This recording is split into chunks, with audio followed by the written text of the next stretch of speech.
Fun fact, this is the first video being recorded in 2013. Hey everyone, it's Kyle, and welcome back to Pokemon Episode 7 of Pokemon Yellow. In the last part we got up to Snorlax here, and now it's time to wake the fat fucker up.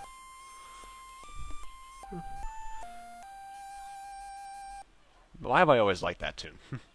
But anyway, playing that, instead of playing the PokeNav radio, playing that in front of him will wake him up. Snorlax here starts off at level 30, and he's actually going to be the final addition for my team.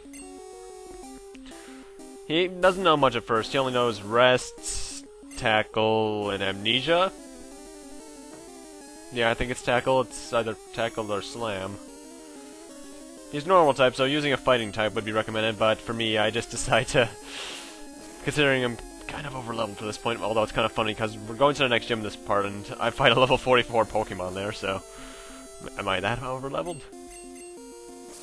But what am I about to say? Because I am a lot higher leveled than this, by almost by 1 point. In fact, I'm 1.5 times stronger than it. I would probably kill in one hit if I used any other attack but Scratch, so I kind of have to resort to using that. Also, I realized something, because I haven't recorded anything in about 2 weeks because of Christmas and such. In fact, that's the reason I haven't uploaded anything since the Let's Look At. It's kind of, even though I've recorded all the rest of the parts before I uploaded that, so kind of weird. But Charizard's sprite reminds me of a donkey. I'm not sure why, you guys are probably wondering why I'm saying that, but if you look at it, you can probably see it. It does look kind of like one. Then again, Gen 1, the original Game Boy Gen 1 games, red, blue, and green, and yellow, of course, didn't have that good spriting anyway. It's kind of funny, too, because I actually thought my original Game Boy was broken until recently, when I just turned down the contrast switch. Why does it have a contrast switch, seriously?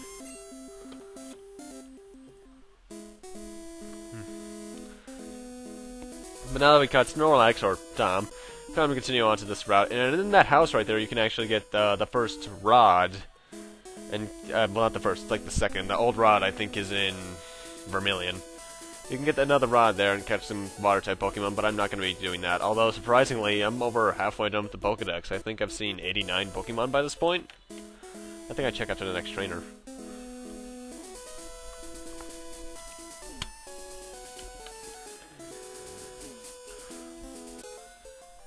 Yep, I check after the next... Yep, Ep.78. We see 89 by the end of this.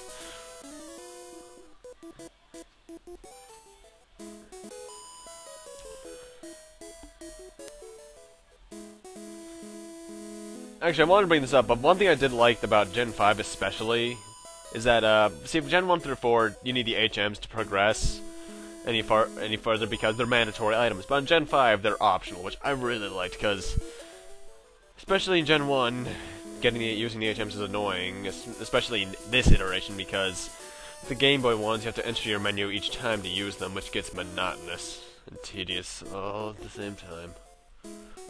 So that's why I'm glad that Gen 2 added the just investigate the item to use it. To use the technique.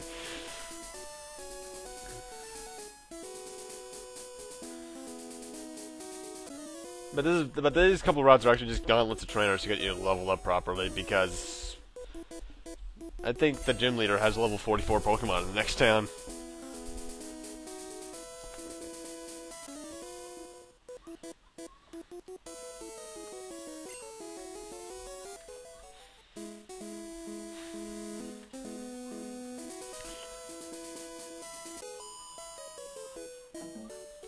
For some reason, this route always makes me think of something else. I'm not sure what, but...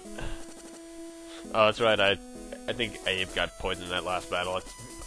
It's sad because I just recorded this footage like 3 hours ago. And now that we're finally done with that route... Welcome to not Vermilion, Fuchsia City, appropriately colored on the Game Boy Color.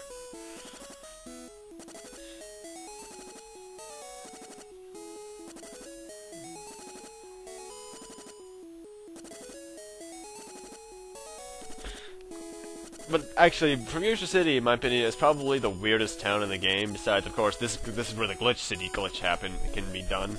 But also because Well, it's awkward to move around, and you have to go in a zigzag motion to get to the next part you need to go to, which is the Safari Zone. And actually, Fuchsia City is famous not only for that, but for its zoo aspects. You can see a Chansey and such here. In fact, there's a Chansey there. And that's not an item, by the way, that's a Voltorb. Or is it an Electrode? I don't remember. But it's really awkward to move around in if you don't have Cut, and since Cut's such a bad move, I have to do this. And welcome to the Safari Zone. There's two things we actually we need to get to continue on to the game in this place, so let's go through it. You get 30 Safari Balls. You can't use any of your Pokemon here. It's a bit of a mini-game, really. It plays the evolution music in here, too, which gets kind of annoying. But the thing with the Safari Zone is you can find the rarest Pokemon in the game here. Of course, I find the most common. Pretty much you have Bait, which makes the Pokemon harder to catch, but makes them stay longer. Rocks, which make them angry, which makes them easier to catch, but makes them run away faster. Run, of course, which runs in 30 balls. That might sound not too bad, but considering the Pokemon are all at full health, with no status of ailments, yeah, it can get kind of painful. And actually, I went through this place 3 times, mostly because, for one thing, there's a few good items in here you can find. I found a full restore, max revive, a few other things. And really, it's fairly, but because of this, I will say this: a majority of the Pokemon here, especially one I ran into right there, but didn't show, a Kangaskhan. It can get pretty annoying. Now, I did catch a few Pokemon here, just for kicks, really, so I can at least use my the Safari Balls up. Although, if you use the Safari Balls or run out of your 500 steps, you're booted out. So I recommend going straight for what you need. And I don't know what all these TMs are that I find. There's only one that I've used, actually, in the game so far that's a TM, so that's not an HM, and that's Double Edge that I found in the Rocket Hideouts on Tom.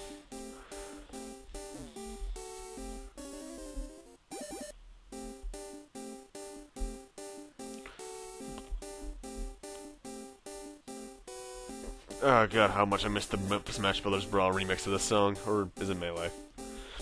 Anyway, here's the first thing you need to get: gold teeth. We haven't talked to the guy that needs these yet, so we don't know to get them, but I do.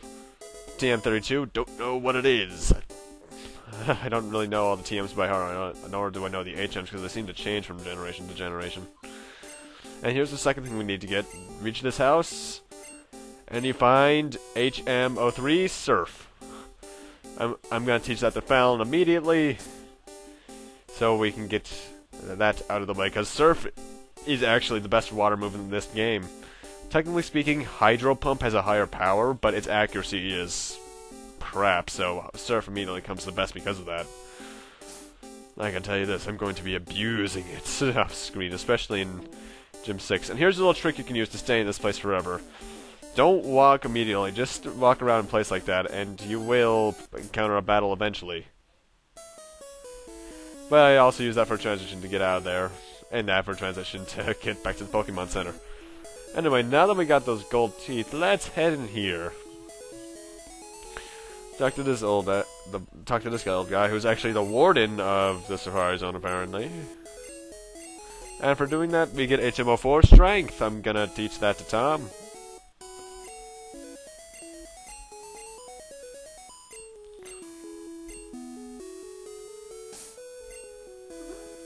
You don't say, the rare Surf HM. And as for why I have the bicycle in my inventory, and the Pokeflute still because we woke up Snorlax, is because, although I don't think I showed it off in Gen 2, did I? I forget. But there are 2 Snorlaxes.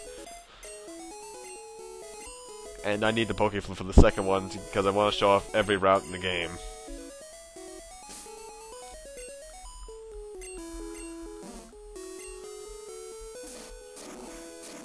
Anyway, move this boulder here to get a rare candy, which I will be using on Tom immediately. Why? He's level 30 still. I still haven't used him in battle. I'll probably be grinding him before the 7th gym, I want to say. Because, actually, after this upcoming gym, the next gym will be the hardest one by far. But also, another little fun fact, this was originally supposed to be 2 videos. The Safari Zone recording ended up being 26 minutes, so but once editing down, it ended up being 10 minutes, so... Yeah, I kinda need to extend that, because 15 to 17 is my normal.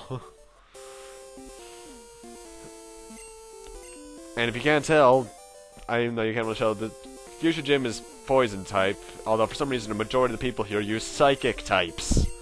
That first guy has like a level 38 Hypno. And remember Koga?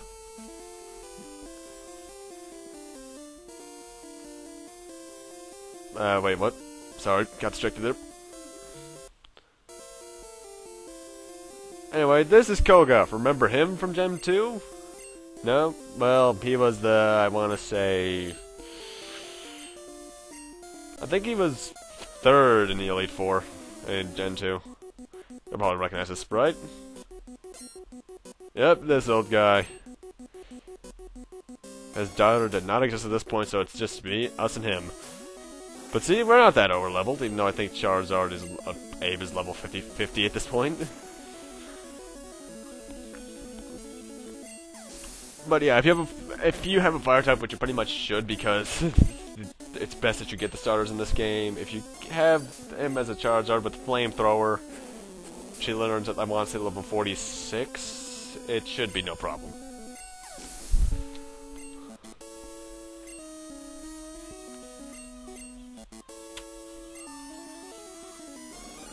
He has a lot of Venonats for some reason.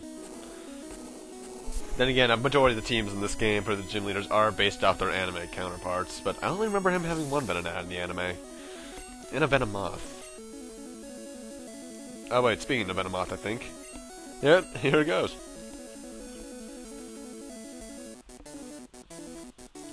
Yeah, for some reason in this game, a lot of the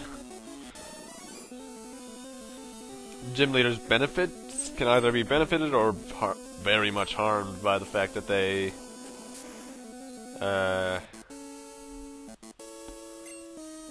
get their teams changed. And because, I mean, Lieutenant Surge especially can be destroyed by it. Because, you know, I was right next to Diglett Cave. Diglett's ground type. Like, ground types are immune to electricity attacks, which his Raichu has. Although I think it also has Swift.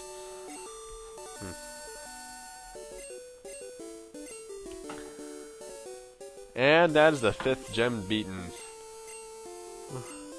And we can use Surf outside of battle, which means I could feasibly go do one of the game's 3 side quests right now. Actually, no.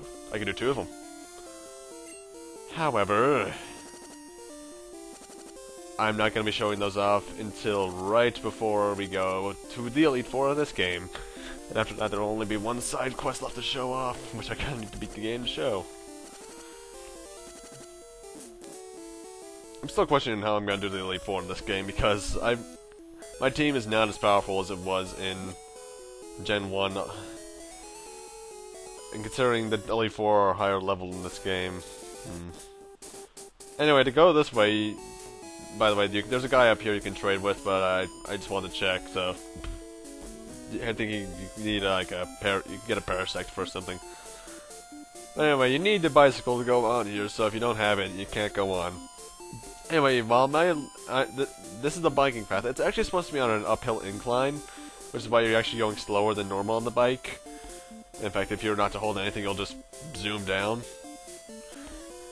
But it's kind of tedious going so slow. But one thing that any generation has ever done is make the bike road look like it is on a slope. None have done that. I mean, I can understand the 2D games not doing that too well, because, well, they're 2D. But Gen 4 onwards, then again, what was the biking road even like in Gen 4? It's been forever since I played it.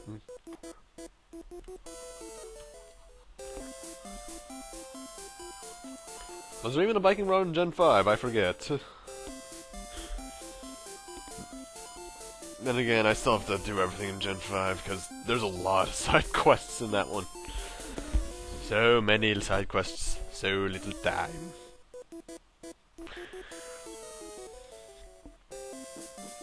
And we're done with that. The bike will now be stored away, never to be used again. There's nothing up there. And here's the second Snorlax. And by using the Poke Flip this time, it is now useless. Although I think Snorlax might return if you beat the Elite Four, I don't know.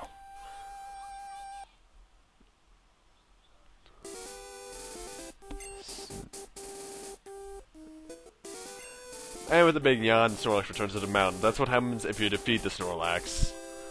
Although what's odd is that the only mountain range I know of in this game besides Moon and...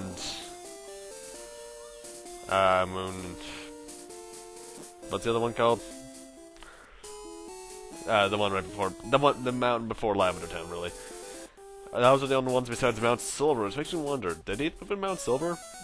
Anyway, by going over this little route here, I had to go get cut from the city next door because this little area is right next to Celadon. You go in there to get the HMO5 Fly, which I taught to Pat off screen. That's the only use Pat will have is as an HM slave.